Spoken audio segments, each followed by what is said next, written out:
If you guys don't know what happened, as of March 16th, 2021, in the evening in Atlanta, Robert Aaron Long rode out in the middle of the night to different massage parlors, spas, and murdered 8 people, 6 of them being Asian women. He sought out to eliminate temptation because he had a sexual addiction. On the morning of March 17, 2021, the sheriff of Cherokee County in Georgia said, and went on record to say, that he, meaning Robert Aaron Long, the mass murderer, was pretty much fed up at the end of his rope.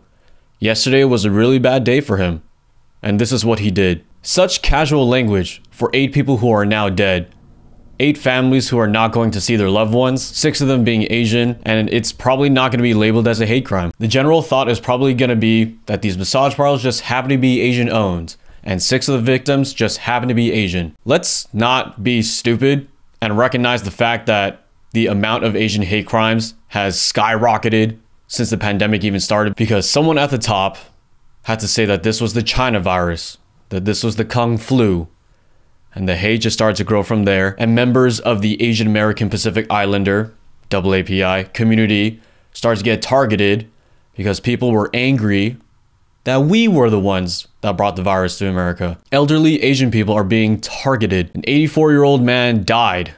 He got shoved to the ground.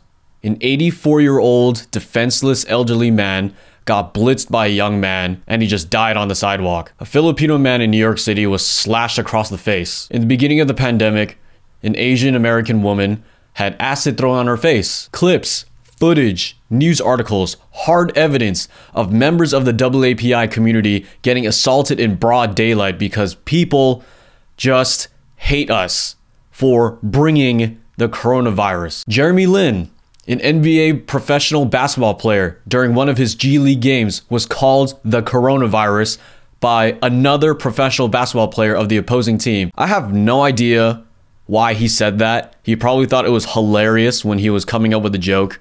And during the game, while Jeremy Lin was playing, just yelled out, coronavirus. Probably thought it was hilarious. He probably thought his teammates think it was hilarious. With this spike in hate crimes, let's not be ignorant to the fact that this has been happening for hundreds of years, for a really long time. Hell, I faced my own fair share of racism too. On this YouTube channel alone, I tell a lot of my friends, tell a lot of people that being on the internet comes with the territory of facing a lot of hate comments, facing a lot of clowns on the internet, and usually you would hear like, oh, you suck, your work is trash. For me, the ratio is kind of weird because those kind of hate comments of like just slamming on my work like in a technical aspect are much lower to the racist comments that I get. I would say that it's like 75-25, which is weird because I expected this one to be way bigger. When I started out and virality hit the channel with the self-portrait series, that's when the clowns on the internet came out. 99% of the comments, I would have to say, are very laughable. They include words like chink, gook, very classic racist things that you would see on media. 99% are laughable. Not to really downplay that what they said are very mean things, very racist things. 99% of them are laughable and I brush them off. I usually delete all these comments on site. But sometimes, you know, that 1% of the racist comments really do sting, because I have no idea what I do on the internet that warrants that kind of behavior, that warrants that kind of treatment. But here is a comment that someone generously left me a couple weeks back. And this is what this person wrote. If you don't appreciate the eye, culture, and perspective of others on what they put on the table in the West, then what the F are you doing here? Go to Asia. You're like the typical Asian that there isn't enough Asian models in the West, which they alone have established from the ground up. But to you pricks, it's just racism.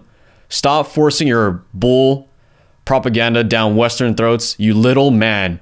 Go pursue photography in the East. This is the type of stuff that I receive. I like how this guy says, stop forcing propaganda down Western throats. And then he calls me a little man and tells me to go back to Asia. Kind of ironic for someone to tell me to stop spreading racist propaganda and then throws racism in my face. And I was born here in America, in California. But my experiences don't just stop there. Like, I didn't just experience racism as a 24, 25-year-old. Growing up too, I faced this weird kind of binary treatment of being a white Asian or a black Asian. And the general connotation that people gave me and explicitly said to me was that if I wore a button-up, if I styled my hair, if I wore skinny jeans and boots, and I enunciated my words, I was a white Asian. If I wore a beanie, if I wore a hoodie, maybe some baggy jeans and some hype shoes, maybe Jordans or Yeezys, and I listened to rap, I was a black Asian. So if I could either be a black Asian or a white Asian, why can't I just be Asian? Because the general connotation of being just Asian is a fresh off the boat or fresh off the plane immigrant who probably doesn't know how to speak English, who is probably very unathletic, socially awkward, very good at school, doesn't argue with anybody. He just shuts the F up and he just does what everybody says. That is the general connotation of what Asians are seen as in the media, as a general population. That's just what it is, and that's what I grew up thinking and experiencing. Assimilation is huge in the Asian American experience. That we should ditch our red clothing, our red envelopes, our dim sum, our Chinese or Asian lunch in our thermoses or Tupperware, and start adopting the American culture. Just be American, whatever. I remember explicitly in 7th grade that I wanted to be white. And I remember in junior year of high school, I literally said, I don't identify with my Asian American culture. I just don't really care that much. And that is my own mistake. Nobody made me say that. It wasn't forced out of my throat. That is just how it felt from my experience growing up, that being Asian was a curse, that it was lame. This is just part of the experience, the kind of like self-hatred, I guess, that I grew up with, and that, you know, is laced with my own faults of giving in to pressures and stuff like that. And I know those experiences are not just me. There are tons of members of the double API community who have once felt that way or still feel that way about themselves. Some people watching this right now might be thinking that what I'm listing off that's happening out there in the world, out there in America, the things that have been happening to me are just not as bad as somebody else's struggles. Our horrible experiences as Asian Americans and Pacific Islanders are just not as bad as everybody else's. This invalidation is part of something we call the model minority myth. I'm sure you've heard of the term model citizen. I'm sure you've heard of the term the poster child. The model minority is kind of bringing that in and lumping all Asians together. Filipinos, Chinese people, Koreans, Mongolians, Japanese, Vietnamese, Thai, Indonesian, Hmong people. We've all been lumped together. We're going to erase all of the diversity. We're just going to be one entity and saying like, hey, we are the model minority. We are submissive. We are the product of the American dream. We are doing well. We are not struggling. We are the model minority. Did y'all forget about the Chinese Exclusion Act of 1882? Did you guys forget about the Japanese internment camps in the 1940s during World War II, signed by an executive order of one President Franklin D. Roosevelt? Did you guys forget the murder of Vincent Chin in 1982? Did you guys forget Angel Island and the Transcontinental Railroad?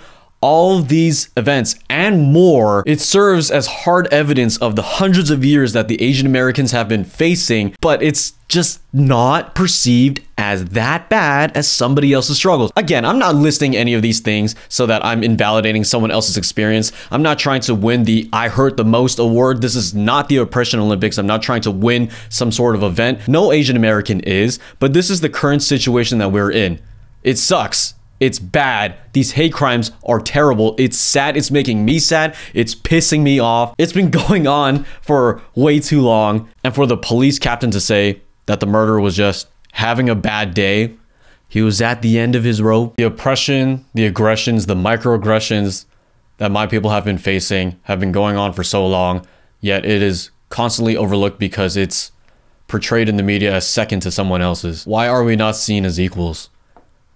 Why are we always seen like some kind of foreigner? Why are Asian women fetishized and Asian men are emasculated? How can we be seen as exotic objects while simultaneously being seen and perceived and treated like we're small, weak, and therefore neglected from leadership, therefore neglected from recognition? Why are people shoving elderly Asian people to the ground and killing them. Stop looking at us like we're the model minority. Stop pitting minorities against each other, saying that I hurt more than you. No, I hurt more than you. Stop thinking that we brought the damn coronavirus to your doorstep. For all of my Asian brothers and sisters out there, stop thinking that it's wrong to speak out, to say how you're feeling, to believe in something bigger than you.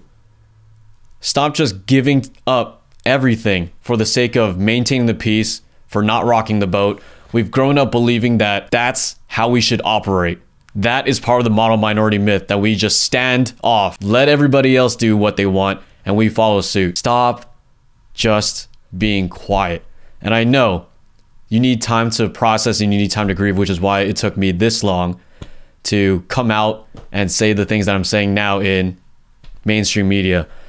It takes a long time to formulate your thoughts so that you don't just go out there on the internet or in the forums and blast off with emotions, because although our emotions are valid and the pain that we're feeling is real, we need to be a little bit more calculated in how we say things. It's always smart to process and grieve first and then take your time to say the things that you want to say. This is a conversation that needs to be had in many groups, and also the conversation about other forms of racism against other groups are also necessary, especially if you haven't done so already. All these things are maddening and it is depressing.